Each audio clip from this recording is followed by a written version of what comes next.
Assalamualaikum warahmatullahi wabarakatuh. Bismillahirrahmanirrahim. Alhamdulillahi rabbil alamin. Wassalatu wassalamu ala ashrafil anbiya'i wal mursalin nabiyyina Muhammadin wa ala alihi wa sahbihi ajma'in.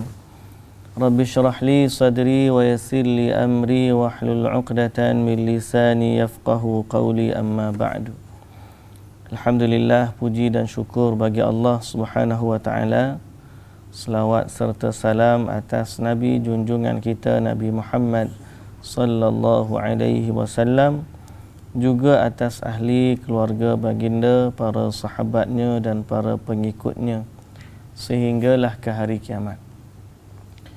Alhamdulillah, pada pagi ini kita dapat kembali ataupun dapat meneruskan siri bacaan kita pada kitab hadis Lu'lu'u wal Marjan, hadis-hadis yang disepakati oleh Al-Imamul Bukhari dan Muslim.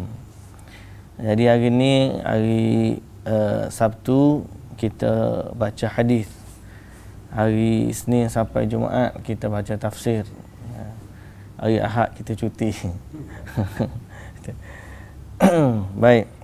Jadi sebagaimana yang saya sebut semalam, kita sebenarnya nak ambil jalan yang agak mudah lah. Bukan tak lalu mudah pun, bukan nak ambil mudah, tapi kerana para ulama telah memudahkan untuk kita semua mengetahui sesuatu dari hadis Nabi sallallahu alaihi wasallam.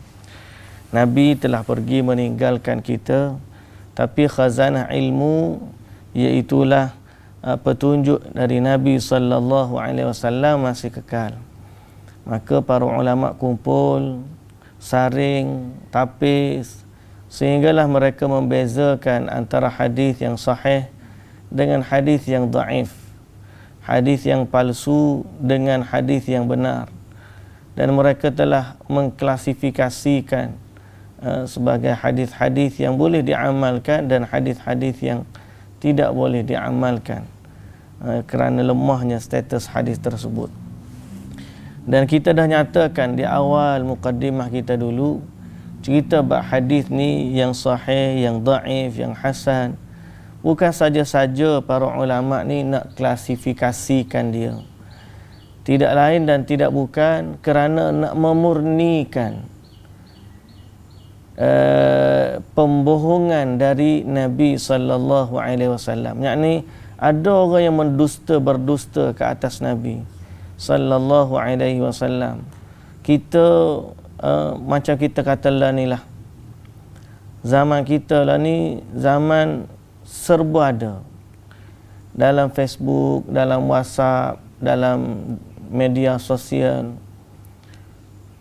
bercampur baur antara dusta dan benar. Jadi kalaulah ada orang boleh tapis perkataan yang benar saja yang dikhabarkan kepada manusia, maka kita pun seronok. Pasal apa? Kita tahu hanya cerita yang benar. Ni dak hari ni keluar cerita macam ni, esok cerita lain pula, lusa cerita lain pula. Kita pun pening. Hak mana betul, hak mana salah pun tak tahu. Nah, zaman lah ni. Tambah-tambah pula kalau cerita mari daripada ahli politik. Hari ni dia bergaduh, esok dia baik. Lusa dia bergaduh pula, lepas tu dia baik pula. Kita hak duk bawah ni gak duk percaya kepada dia, habis orang duk bergaduh, duk balah. Kecoh kita dekat kampung ni. Dia duk senang duk minum kopi dekat lobi parlimen. Gitulah dia. Kalaulah kita tahu apa yang sebenar nak berlaku, kita kata aku pun tak percaya kepada ni, macam seolah gitulah. Kalau ada orang boleh bagi tahu kepada kita sebenarnya realiti yang berlaku ni macam mana, kita pun nak tahu. Itu baru urusan dunia kita. Bagaimana kalau urusan akhirat kita? Kita sedar kita ni lemah banyak perkara, tak tahu, nak beramalnya kurang. Dahlah nak beramal tu kurang, buat tiba-tiba buat pula hadis palsu. Ni lebih dahsyat daripada Macau scam ni. Kalau Macau scam tu hilang duit je. Hilang duit ni dunia je lah. Akhirat kita boleh tuntut balik. Tapi kalau scammer agama ni, akhirat dia hancur lebur. Dia tak ada kebaikan. Dia panggil apa? Tak tahulah. Macau scam tu nak bernama apa? Akhirat scam. Scam akhirat. Pasal apa? Bagi tahu hadis palsu. Ajak kepada amalan palsu. Qul hal unabbiukum bil akhsarina a'mala alladhina dhalla sa'yuhum fil hayatid dunya wa hum yahsabuna annahum yuhsinuna sun'a. Nabi kata, Allah Ta'ala sebut dalam Quran, qul, katakanlah wahai Muhammad, hal unabbiukum, nak aku khabarkan kepada kamu orang yang paling rugi. Siapa dia? Alladzina dhalla sa'yuhum fil hayatid dunya. Sesat dia di dunia dulu. Wa hum yahsabuna annahum yuhsinuna sun'a. Mereka sangka mereka buat baik. Mereka ni orang-orang yang kufur kepada Tuhan mereka. Ada orang berbuat syirik dalam keadaan dia rasa dia buat benda baik, padahal dia buat syirik. Yang tu bahaya. Scammer ni bahaya. Dia ajak manusia kepada kesyirikan dalam pakaian seorang yang beriman. Ajak pergi minta dengan ahli kubur. Kalau dia betul tawassul tu, tawassul lah kita kata. Tapi sekarang ni bukan sekali lagi tawassul, minta terus direct dengan ahli kubur. Tulis nota campur dalam kubur. Kita tengok apa yang orang buat dekat kubur panjang. Kubur besar di Melaka. Kubur keramat pak kita. Kita tengok orang buat di kubur Wali Songo. Dia minta hajatnya macam mana. Tengok di kubur-kubur yang dia ada di Mesir, di Jordan, tempat Ashabul Kahfi, dia anggap keramat semua. Jadi manusia pergi, dia pun minta dengan ahli kubur tu. Maka dia telah menduakan Allah Subhanahu wa taala. Kerana Allah Subhanahu wa taala ada pesan dalam Al-Fatihah pun kita baca, iyyaka na'budu wa iyyaka nasta'in. Hanya kepadamu ya Allah kami menyembah, dan hanya kepadamu ya Allah kami minta pertolongan. Doa ni ibadah. Doa ni ibadah. Permohonan kita kepada sesuatu di alam ghaib atau di luar kemampuan kita adalah ibadah kita, kerana kita menundukkan diri kepada orang yang kita minta ataupun yang kita minta itu.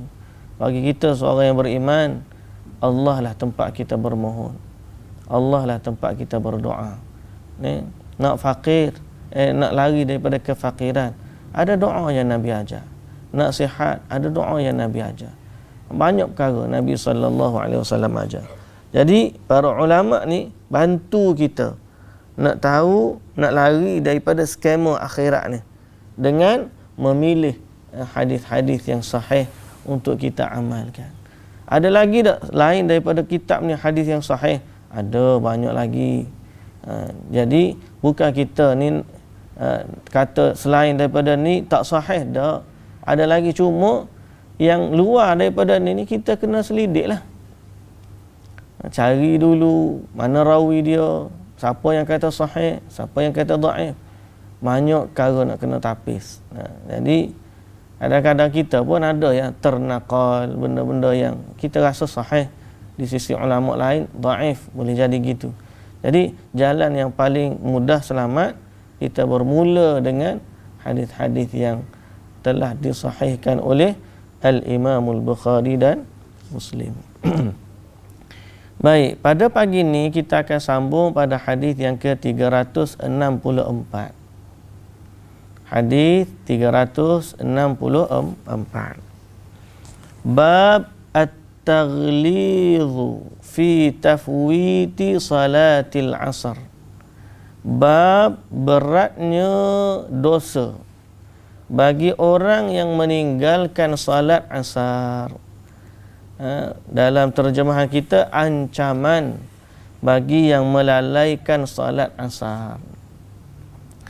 Hadis hadis Ibni Umar radhiyallahu anhuma anna Rasulullah sallallahu alaihi wasallam qala alladhi tafutuhu salatul asri ka'annama wutira ahlahu wa malahu ka'annama wutira ahlahu wa malahu akhrajahu al-Bukhari.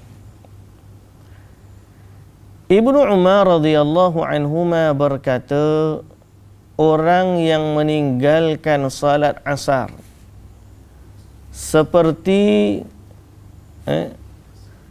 orang yang dirampas keluarga dan hartanya, ataupun dibinasakan keluarga dan hartanya. Hilang harta, hilang keluarga. Macam mana sifat rugi dia? Besar. Ruginya hilang keluarga. Hilang harta boleh kira lagi. Hilang keluarga, Allah. Rumah terbakar contohnya. Rumah terbakar, sekali enggak ahli keluarga. Harta pun hangus, keluarga pun meninggal. Apa rasa dia? Sedih. Rugi.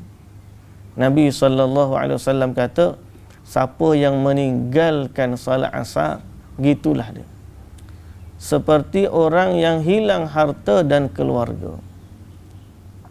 Jadi ini ancaman dan beratnya dosa bagi orang yang meninggalkan salat asar. Baik. Kemudian bab ad-dalil liman qala salatul wusta hiya salatul asr.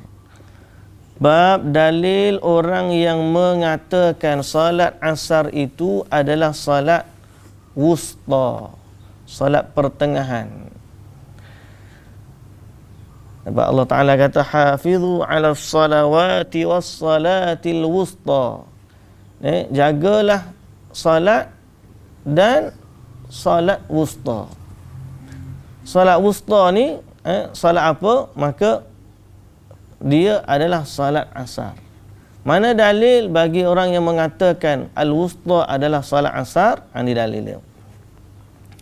Hadis Ali radhiyallahu anhu qala lamma kana yaumul ahzabi qala Rasulullah sallallahu alaihi wasallam mala Allahu buyutahum wa kuburahum nara syaghaluna 'anis salatil wusta hatta ghabatis syamsu muttafaqun alaih.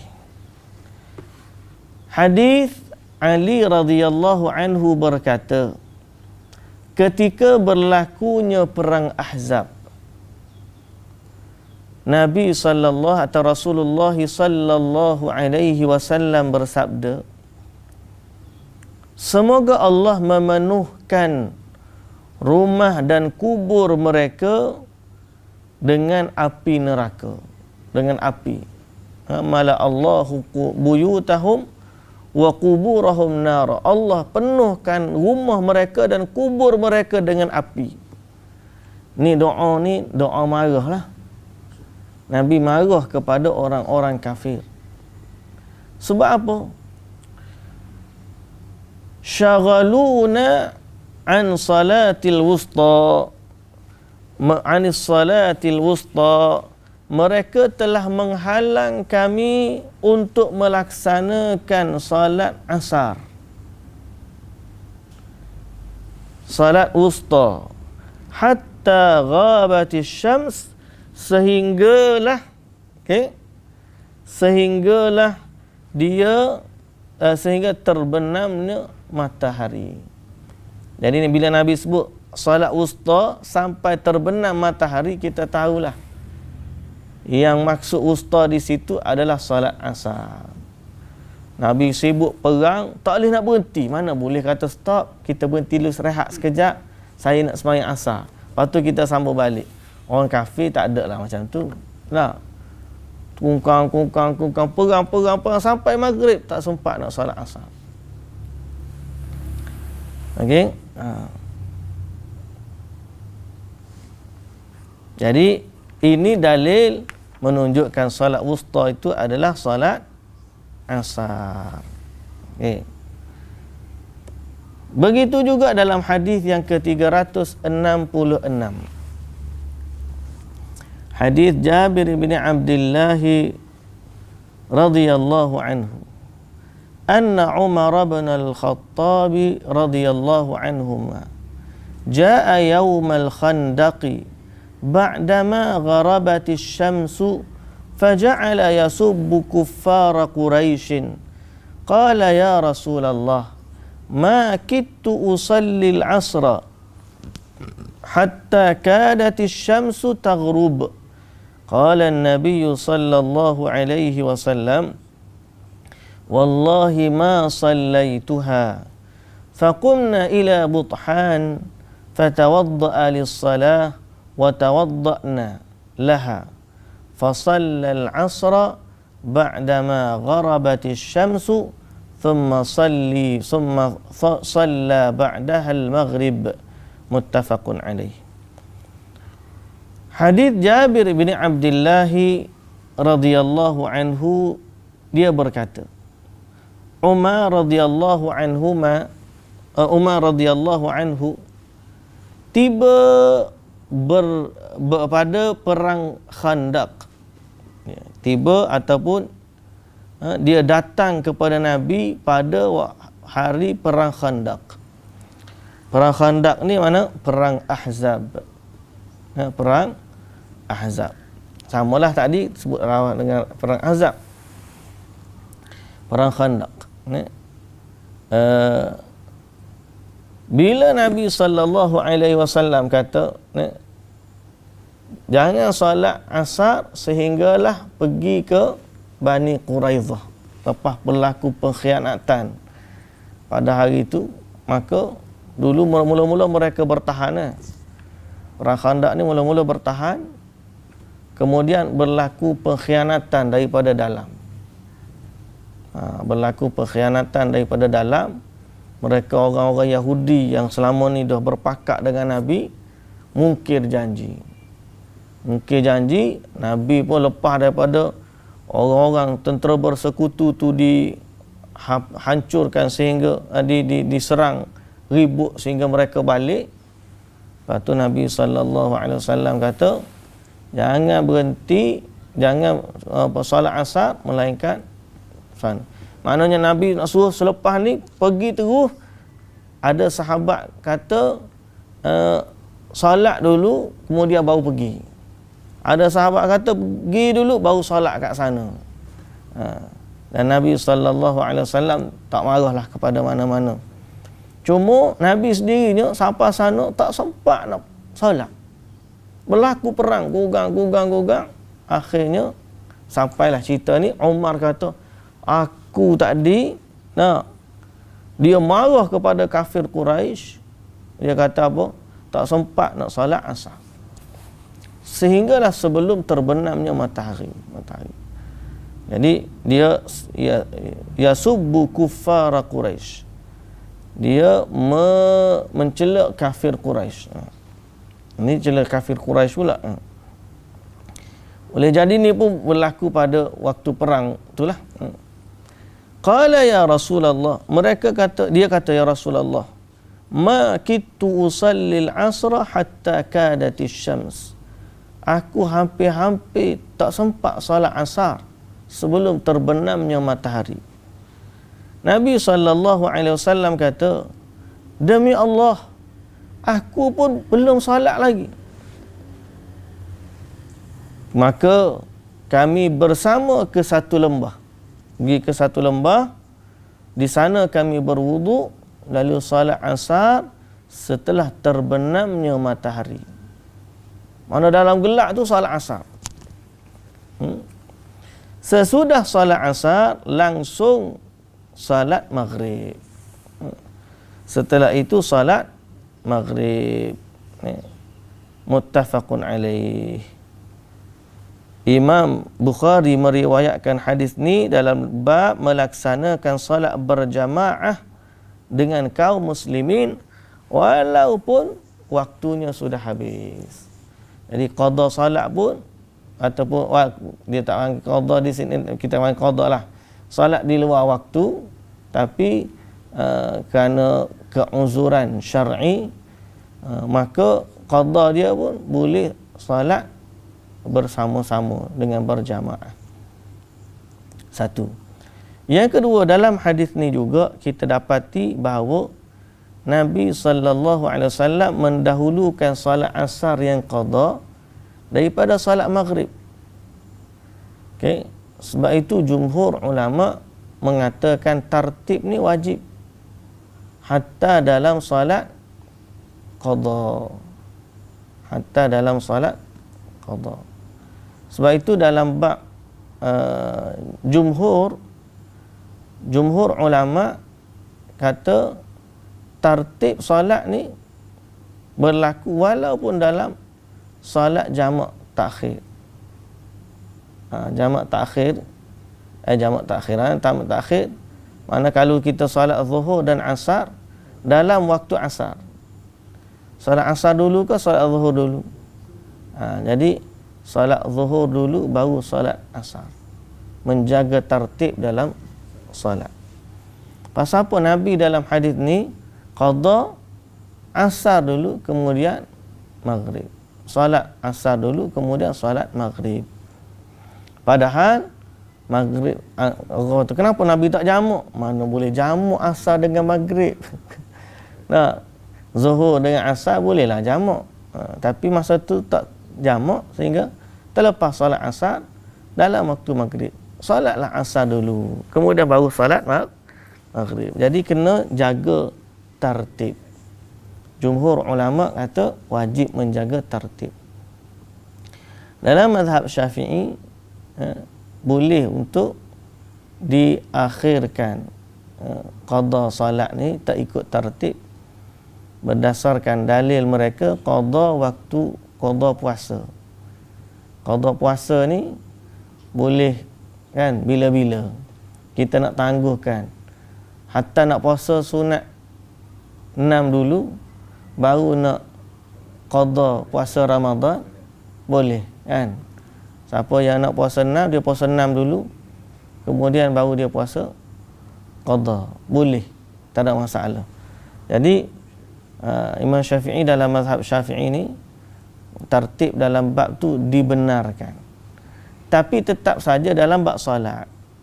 Kita kata kalau dalam bab solat ni kaedah ulama sebut tertib ni wajib dalam jamak takdim dan sunat dalam jamak takhir. Tertib wajib dalam jamak takdim. Jamak takdim ni maknanya zuhur dan asar dalam waktu zuhur. Memang tak ada alasan lah asar nak solat dulu. Sebab dari sudut tertib pun ya, dari sudut waktu pun ya. Waktu tu waktu zuhur, maka kita solat zuhur dulu. Dari sudut tertib pun zuhur memang dulu. Jadi tak ada alasan asar nak pergi ke depan daripada solat zuhur. Sebab tu tertib dalam solat fardu ada dalam jamak takdim wajib. Tapi dalam jamak takhir sunat tertib. Apa maksud sunat tertib? Tertib juga, cuma hukumnya sunat. Jaga juga tertib. Maknanya kalau solat zuhur dan asar dalam jamak takhir, boleh ke tidak mendahulukan solat asar dari zuhur kerana meraihkan waktu asar? Jawapan dia boleh. Tapi yang sunatnya macam mana? Sunatnya jaga tertib juga. Mendahulukan asar tu boleh. Tapi yang sunatnya mendahulukan zuhur kerana itu tertib. Dalam hadis ni Nabi SAW salat asar dulu baru Nabi salat maghrib. Jadi sebab tu dalam bab tertib ni kita jaga. Kita jaga dalam bab tertib. Banyak orang dia ambil perkataan boleh tu dan dia anggap inilah yang benar. sebenarnya dari sudut mazhab Syafi'i memang boleh, tapi tertib tetap sunat. Makna sunat dalam tertib tu berarti kita tertib jugalah, cuma hukum tertib pada masa tu tidak wajib, cuma sunnah saja, tapi tertib masih lagi dijaga. Kalau orang solat asar dulu, dia tidak sunnah, cuma boleh. Begitu, cuma boleh. Jadi kita katakan dalam bab ni, andai kata dia solat zuhur asar dulu dalam jamak takhir, maka kita kata tak apalah, sebab dia berpandu kepada mazhab Syafi'i, boleh. Tapi untuk baiknya kita nasihatkan dia, sebaiknya solat zuhur dulu, hatta dalam mazhab Syafi'i sekalipun, kerana dihukumnya sunat mendahulukan mengikut tertib. Baik. Dalam bab tertib solat ni kita dah sebut dah sebelum daripada ni kan. Melainkan dalam keadaan kita takut terlepas waktu. Sampai nak solat zuhur dan asar tu, nak habis dah asar. Solat asar dulu ke solat zuhur dulu? Kalau kita qada ni, maka kita solat asar dulu, kemudian baru solat maghrib, baru solat zuhur yang kita terlepas. Sebab solat asar pada waktu tu sudah berada di akhir waktu. Macam tu. Ataupun kalau kita masuk solat maghrib dengan imam, kita bermukim, kita musafir, masuk imam mukim solat maghrib, kita masa tu nak qada waktu asar, qada waktu asar, nak solat asar dulu ke sebagaimana hadis Nabi ni, ataupun nak solat maghrib dulu? Bila ada jamaah sekarang ni, Nabi memang dia semua solat jemaah dengan Nabi. Ni tak kita seorang je masuk masjid, nak qada asar dulu ke nak solat maghrib dengan imam? Kita solat asar seorang-seorang, imam sedang solat maghrib, maka kita solat maghrib dulu bersama imam, kerana takut terlepas fadilat berjamaah. Takut terlepas kelebihan fadilat berjamaah, maka kita dahulukan masuk solat berjamaah dulu maghrib dengan imam, kemudian waktu baru kita solat asar. Adapun kalau kita ni sama-sama satu geng, kumpulan kita terlepas belakang, maka jadi macam cerita Nabi ni lah, sallallahu alaihi wasallam, kita solat asar dulu berjamaah, kemudian habis solat asar kita solat pula maghrib. Gitulah. Wallahu a'lam. Hadis yang seterusnya, bab fadli salatai as-subhi wal asri wal muhafazati alaihima. Bab keutamaan salat subuh dan asar dan menjaganya dalam waktu. Hadis yang ke-367, hadis Abi Hurairah radhiyallahu anhu, anna Rasulullah sallallahu alaihi wasallam qala, yata'aqabuna fikum malaikatun bil-laili wa malaikatun bin-nahar. Wa yajtami'una fi salatil fajri wa salatil asr.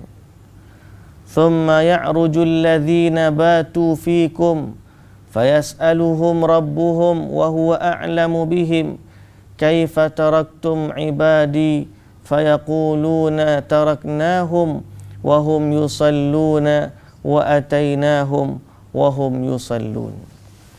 Muttafaqun alaih. Abu Hurairah radhiyallahu anhu berkata, ketika Rasulullah sallallahu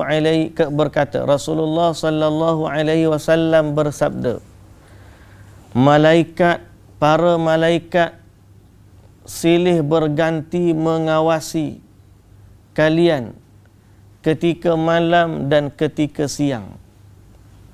Yata'aqabuna fikum malaikatun bil-laili wa malaikatun bin-nahar. Malaikat yang penjaga kamu siang dan malam silih berganti. Silih berganti malaikat yang menjaga kamu, ada malaikat malam, ada malaikat siang. Wa yajtami'una fi salati, dan mereka berkumpul di waktu fajar dan asar. Di mana dia bertemu? Waktu fajar dan asar. Apa dia waktu bertemu tu? Malaikat siang dan malaikat asar bertemu di waktu subuh dan asar. Ni macam orang kerja shift lah. Orang kerja shift ni dia tak tinggal. Dia kena tunggu orang tu mari dulu, baru dia pergi. Mana Nabi kata, malaikat penjaga kamu ni, malaikat siang dan malaikat malam, ada waktu yang dia bertemu. Ada waktu dia berkumpul. Bila mereka berkumpul, waktu salat asar, subuh dan asar. Maknanya, malaikat yang nak naik tu, dia tunggu dulu malaikat yang turun, kemudian baru dia naik. Tak ada satu waktu kita ni terlepas dari malaikat. Maka kita kata, malaikat tadi zuhur dia naik awal. So, kita relax-relax dululah. Kita relax-relax dulu. Pasal apa? Malaikat hak petang tak sampai lagi. Tak ada istilah gitu. Malaikat ni tak pernah pencen dan tak pernah meninggalkan kita walau sedetik. Kalau naik malaikat siang, malaikat malam dah ada dah baru dia naik. Naik malaikat malam, malaikat siang dah ada dah baru dia naik. Gitu. Sehingga Nabi kata, malaikat berkumpul bersama, malaikat kamu waktu siang dan malam berkumpul bersama waktu salat fajar dan waktu salat asar. Malaikat yang telah bermalam bersamamu kemudian naik ke langit. Ni naik ke langit. Naik bawa kitab dia, catatan tu. Sampai bertemu dengan siapa? Bertemu dengan Allah. Ini pun antara dalil yang menunjukkan Allah tu berada di langit. Cuma kita jangan fikir berada di langit tu macam istana raja kita lah. Macam mana di langit dia tu? Wallahu ta'ala a'lam. Arasnya kita pun tak tahu. Tapi yang kita tahu maklumatnya, hadis kata besar sangat arasnya. Jadi detailnya macam mana? Wallahu ta'ala a'lam. Kalau orang nafi, dia nak nafi dengan apa? Dia nak nafi dengan kaedah dia, dengan akal dia. Aku tak boleh terima kalau Allah ni bertempat. Kita kata itu akal kamu sekarang ni yang kata macam ni Nabi sallallahu alaihi wasallam. Dan yang kata Allah beristiwa di arasy tu Allah sendiri. Allah sendiri yang kata Ar-Rahmanu 'alal 'arsy istawa. Jadi kita nak nafi macam mana? Sebab itu perkataan Allah. Dan kata Nabi sallallahu alaihi wasallam pun begitu juga. So, kita ni jangan bandingkan akal kita dengan wahyu. Akal kita ni tak tertanding dengan wahyu.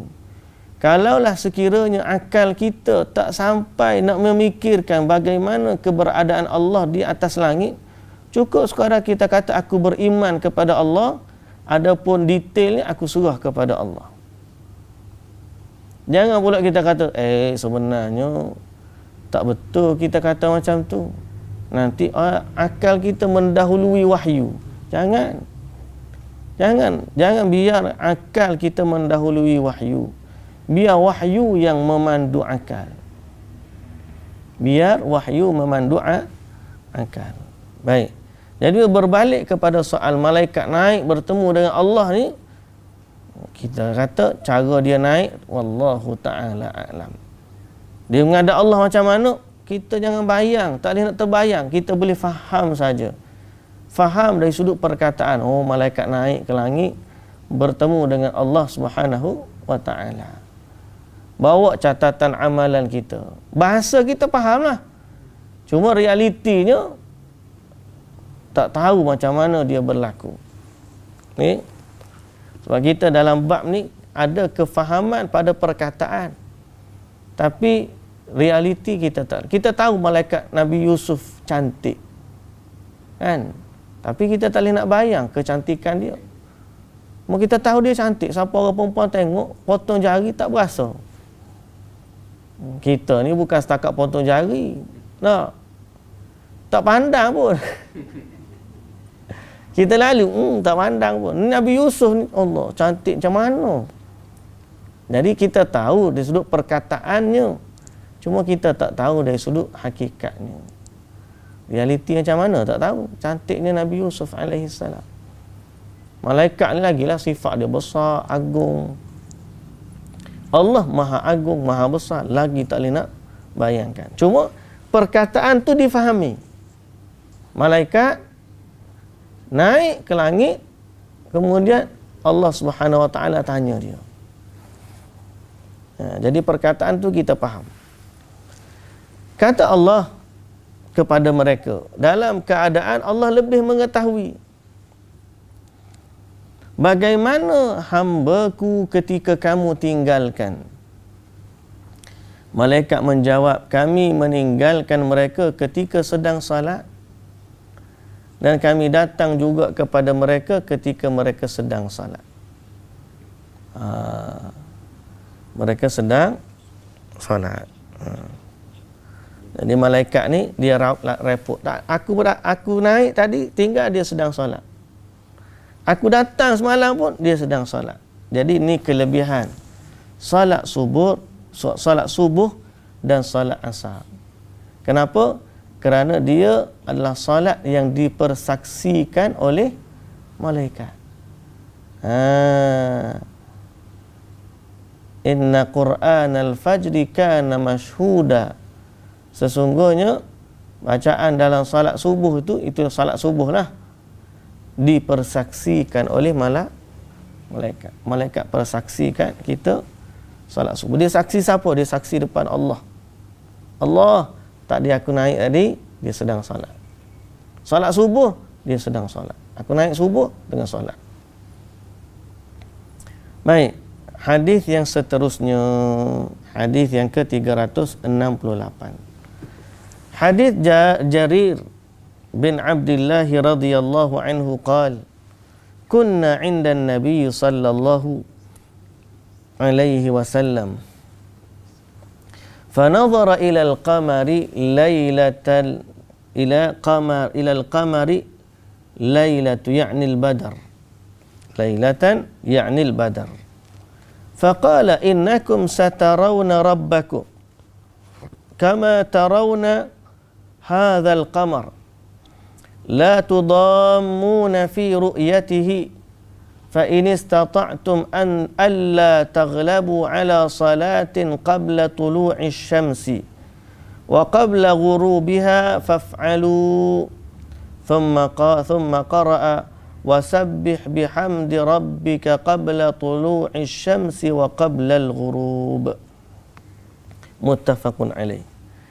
Dari Jarir bin Abdullah radhiyallahu anhu berkata, ketika kami bersama Nabi sallallahu alaihi wasallam dan baginda melihat bulan purnama, bulan cantik, bulan purnama macam kita tengok di langit kan, cantik je bulan di langit.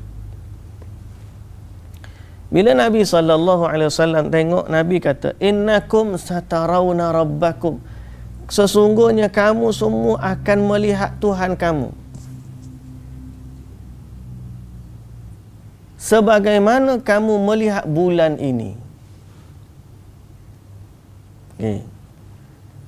Allah ni seperti bulan ke? Bukan. Hadis ni Nabi memperumpamakan sifat melihat kita. Bukan sama Allah tu dengan bulan, tak. Penglihatan kita melihat Allah nanti sama seperti penglihatan kita dengan melihat bulan. Macam mana cara kamu melihat bulan, begitulah cara kamu melihat Allah. Jadi Nabi kata di sini perumpamaan pada yang melihat.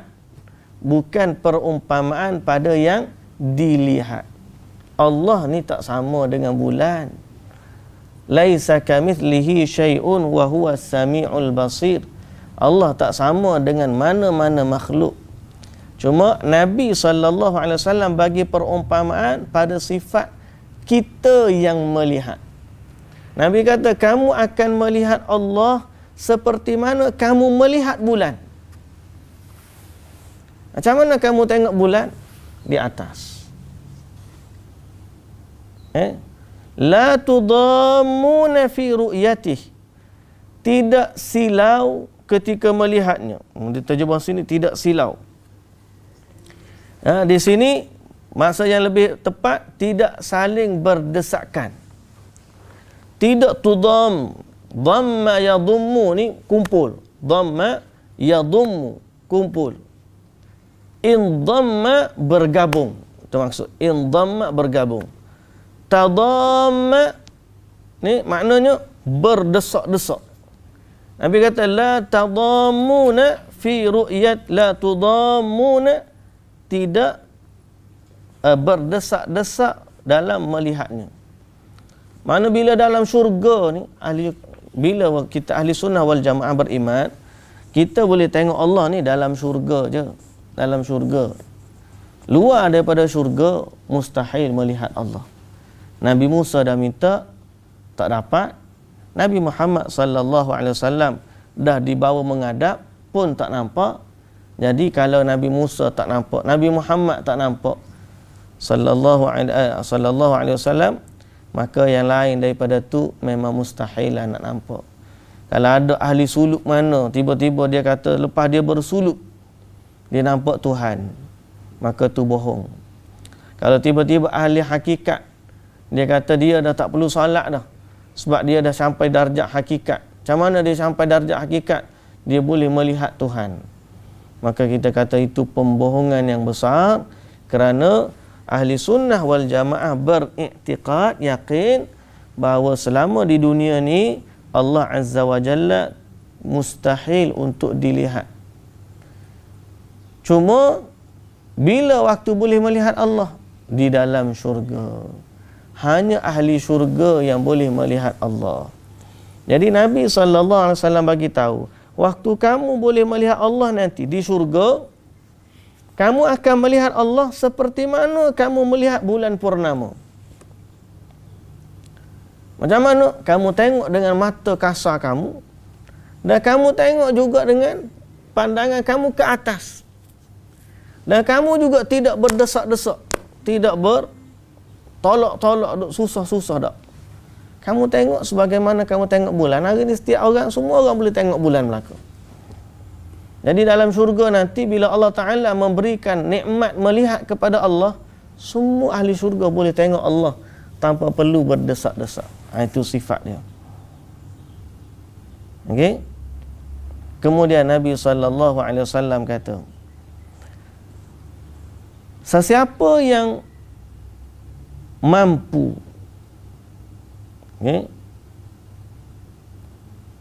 sesiapa yang mampu, atau jika kalian mampu, maka jika mampu, janganlah sampai terlewatkan mengerjakan salat subuh sebelum matahari terbit dan salat asar sebelum terbenam matahari, maka laksanakanlah.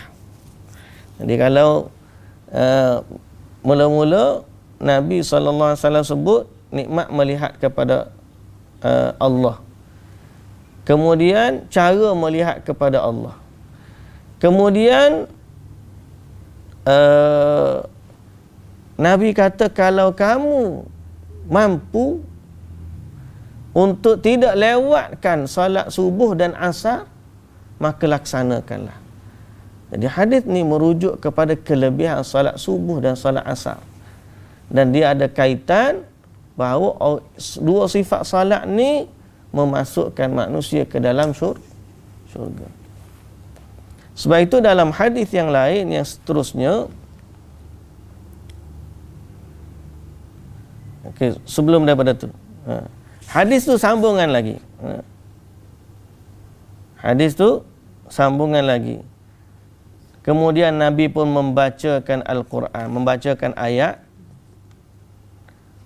wasabbih bihamdi rabbika qabla tulu'i syamsi wa qabla al-ghurub, dan bertasbihlah dengan tahmid kepada Tuhanmu sebelum terbitnya matahari dan sebelum terbenamnya matahari. Jadi ini merujuk kepada kelebihan salat asar dan salat subuh.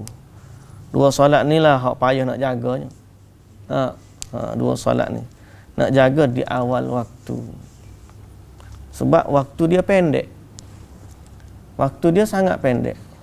Subuh ni terbit fajar dengan terbit matahari, pendek. Asar ni selepas bayang tu jadi dia double, terbenamnya matahari pendek. Jadi bila pendek, payahlah orang nak jaga. Sebab tu ganjaran dia besar. Abu Musa radhiyallahu anhu meriwayatkan bahawa Rasulullah sallallahu alaihi wasallam bersabda, anna Rasulullah sallallahu alaihi wasallam qala man shallal bardaini. Rasulullah sallallahu alaihi wasallam bersabda, hadis yang 369, barang siapa yang solat bardaini, disebut bardaini, dakhalal jannah, maka dia masuk syurga. Bardaini adalah salat pada waktu sejuk. Dalam bahasa Arab burud atau barad, maksudnya sejuk. Ma'un barid, kita panggil air yang sejuk. Air barid, air sejuk. Jadi Nabi sallallahu alaihi wasallam sebut, siapa yang solat dua bardain, dua solat sejuk, masuk syurga. Apa maksud ni? Memang translation kita dia kata siapa yang solat subuh dan solat asar. Dia dah bagi tahu penjelasannya. Tapi asalnya Nabi tak sebut gitu. Nabi tak kata siapa yang solat subuh dan solat asar. Nabi tak kata gitu. Nabi kata siapa solat bardain ni. Bardain ini dua solat pada waktu sejuk. Kenapa dikenali dengan dua solat sejuk? Kerana solat subuh adalah waktu paling sejuk dari waktu siang. Dari waktu malam. Makin pagi makin sejuk. Oh, masa itulah. Oh, sedap tidur masa tu. Kalau kita tidur kat camping ke mana, oh masa itulah sejuknya, bangun pagi subuh. Oh, sejuk. Tu tempat kita, cuba bayang kalau orang musim sejuk macam mana. Asar pula adalah waktu paling sejuk dari siang hari. Mana selepas solat subuh, zuhur panas. Kemudian asar ada sejuk. Jadi Nabi sallallahu alaihi wasallam kalau orang tidur masa itulah hak sedapnya. Balik subuh, balik zuhur panas kan. Kerja pagi-pagi balik zuhur, lepas tu rehat tidur. Makin lama makin tidur, makin lama makin sedap tidur masa tu. Tidur sampai terbenam matahari. Ataupun tidak kerana waktu nak tidur sangat. Asar ni boleh jadi sebab sejuk dia itulah orang nak beraktiviti, nak gimana. Jadi dua sifat solat ni sangat mencabar. Dua solat subuh, solat asar. Okey. Solat subuh dan solat asar. Maka Nabi sallallahu alaihi wasallam kata siapa yang jaga dua solat ni, iaitu subuh dan asar. Al-bardain Nabi sebut, dua solat subuh, dua solat sejuk, maka dia akan masuk syurga. Jadi kelebihan siapa yang jaga solat subuh dan asar, maka dia masuk syurga. Habis tu kalau solat lain tak solat, tiba-tiba solat subuh dan asar masuk syurga juga, tak boleh juga. Cuma bila dia sebut gini menunjukkan kelebihan dia atas solat yang lain. Bila nak nas ni, semua amal soleh Allah suka belaka. Tapi kalau ada nas khusus, itu menunjukkan Allah lebih suka daripada yang umum. Kalau macam ni maknanya keutamaan salat subuh dan asar ni sangat utama banding salat zuhur, salat maghrib. Salat isyak ada kelebihan dia tersendiri pula. Tapi semua salat tu disukai oleh Allah. Jangan pula bila baca hadis ni, kalau macam tu tak perlu kita salatlah salat lain. Sebab jaga dua salat ni dah boleh masuk syurga dah.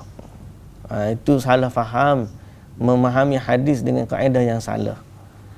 Kalau dengan hadis lain, tak bagilah kita tinggal tu. Baik, hadis yang ke-370.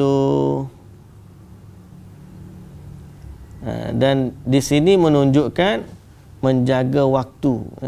Siapa yang salat pada dua waktu sejuk tu, itu salat pada waktunya. 370. Bab bayan anna awwala waqtil maghrib inda ghurubis syams. Bab salat maghrib ni bermula terbenamnya matahari. Dalam buku kita ni tak ada nama bab tu. Tak ada. Tapi dalam cetakan satu lagi ni ada. Bab awal waktu maghrib adalah ketika terbenamnya matahari. Awal waktu maghrib ketika terbenamnya matahari.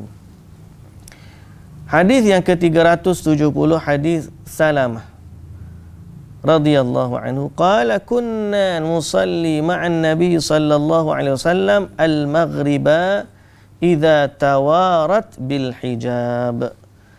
Salamah radhiyallahu anhu berkata, kami pernah salat maghrib bersama Nabi sallallahu alaihi wasallam apabila matahari tawarat bil hijab, terselindung dengan hijab. Terselindung dengan hijab, iaitulah terbenamnya matahari. Bila terbenamnya matahari, Nabi salat. Ini menunjukkan awal waktu maghrib adalah bermula dengan hijabnya matahari. Sebab tu kalau orang kata matahari ni terbenam, mungkin ni matahari ni lantai ni permukaan bumi, hak kita nampak. Jadi matahari ni naik turun, dia touch bawah ni, dia touch. Dia mula separuh. Matahari dah kita panggil matahari terbenam. Matahari mula terbenam. Masuk separuh, terbenam dah matahari. Tapi bila waktu maghrib, bila terbenamnya penuh, tawarat bil hijab, masa terselindung dengan hijab, terbenamnya penuh matahari. Bila tinggal sikit lagi, pop, habis masuk, itulah bermulanya waktu maghrib. Jangan buka puasa bila matahari dah masuk separuh. Tu masuk dah tu. Matahari dah terbenam dah, separuh baru terbenam, tak habis lagi. Dia kata tak apa, terbenam matahari sikit pun kira terbenam lah tu. Dia pun buka puasa. Sia-sia puasa dia. Dia kenapa? Terbenam penuh, tawarat bil hijab, maknanya bila terselindung di balik hijab. Terselindung di balik permukaan bumi. Tak nampak matahari sedikit pun tak nampak. Masuk ujung tu tak masuk. Termasuk bermulalah matahari atau salat maghrib. Dia panggil tawarat bil hijab. Sebab tu bila kita tengok perkataan asal dia tu, kita seronok tengok. Kalau kita terjemahan, sudah tenggelam, tidak terlihat. Ataupun dalam terjemahan yang cetakan saya ni, jika terbenamnya matahari. Jadi terbenam ni orang boleh takwil lagi. Terbenam di mula-mula pun terbenam kita panggil, akhir terbenam. Jadi jawapannya dalam hadis ni sebut tawarat bil hijab, terlindung dengan hijab. Makna terlindung habis sehingga tidak terlihat. Ni terjemahan kita ni okey. Dalam buku kita yang buku ni dia panggil adalah tidak terlihat. Ada perkataan tidak terlihat. Itu terselindung di balik Bila hampir terlindung baru mula maghrib. Hadis yang seterusnya 371. Hadis Rafi' bin Khadij radhiyallahu anhu qala kunna nusalli al-maghriba ma'an nabi sallallahu alaihi wasallam fayansarifu ahaduna wa innahu la yubsiru mawaqi'a nablihi muttafaqun alaih. Rafi' bin Khadij radhiyallahu anhu berkata, kami pernah salat maghrib bersama Nabi sallallahu alaihi wasallam, lalu ketika bubar, bubar ataupun lalu kembali ke rumah. Sini makna fayan sarif ni, lepas habis solat dia keluar, berhenti solat, dia keluar daripada solat tu, sedang orang masih boleh melihat tempat jatuh anak panahnya. Maksud melihat tempat jatuh anak panahnya, cahaya masih lagi cerah. Bererti Nabi ni salat maghrib di awal waktu. Bila matahari sudah terbenam, cahaya ada lagi. Bila cahaya akan hilang? Bila waktu isyak habis semua waktu. Dah gelap gelita. Hilang dah ufuk merah di ufuk timur, ufuk barat tu. Cahaya merah di ufuk barat tu hilang. Jadi permulaan maghrib, bila terbenamnya matahari, langit masih cerah. Jadi waktu cerah tu Nabi salat, sehingga habis salat, sahabat kata, habis pada salat, kami nak balik tu, kami masih lagi boleh nampak kalau ada orang panah tu, dia nampak lagi panah dia jatuh kat mana. Itu maksud dia. Nampak tempat jatuhnya anak panah.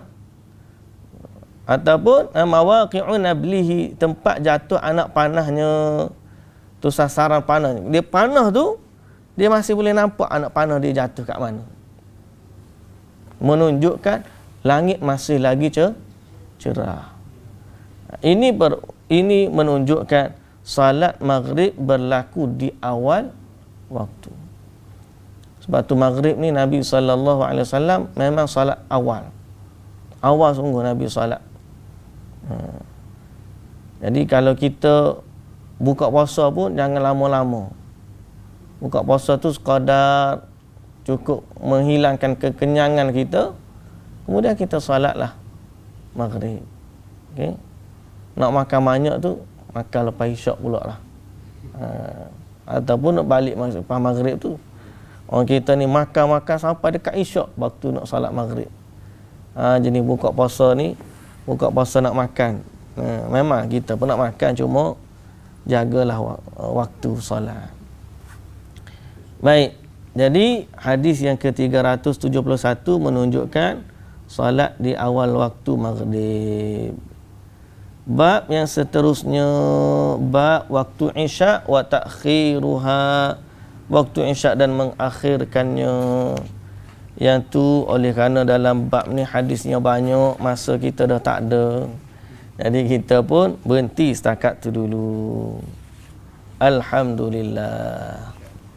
Baik, kita berhenti setakat tu dulu. Matahari pun dah cerah, naik dah, duha pun dah masuk ni. Mudah-mudahan Allah memberkati kita semua dalam membacakan hadis Nabi sallallahu alaihi wasallam. Wallahu taala alam. Subhanakallahumma wa bihamdika asyhadu an la ilaha illa anta astaghfiruka wa atubu ilaik. Assalamualaikum warahmatullahi wabarakatuh.